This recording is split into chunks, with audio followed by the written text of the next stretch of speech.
Basketbolistët e kompit Bonstell të ushtrisë amerikane në takimin e parë miqësor të zhvilluar në Vushtre arritën ta mundin ekipin e Superligës së Kosovës në basketbol klubin e basketbollit Kosova me rezultat 46-62. Pjesa e parë 20-19, që në start të takimit ekipi amerikani përbër nga ushtare të ushtrisë amerikane arritën të krijojnë avantazh me rezultat, edhe pse në përfundim të pjesës së parë rezultati u nivelizoa.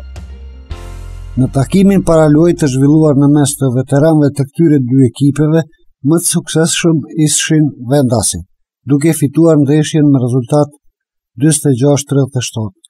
Para fillimit të ndeshjes u organizua një ceremoni e fillimit të këtij bashkëpunimi në mes të klubit basketbollit Kosova dhe KFOR-it amerikan, me cilin kanë marrë pjesë edhe vetë drejtuesit e pushtetit lokal.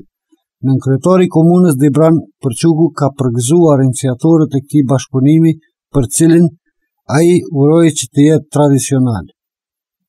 Uroi që këto dy ekipe të vazhdojnë bashkëpunimin dhe zhvillimin e ndeshjeve të tilla miqësore, siç është kjo që po zhvillohet sot në ambientet e palestrës, në merremetimin e së cilës kanë kontribuar populli e qeveria amerikane përmes USAID-it, u shpreh Përçuku.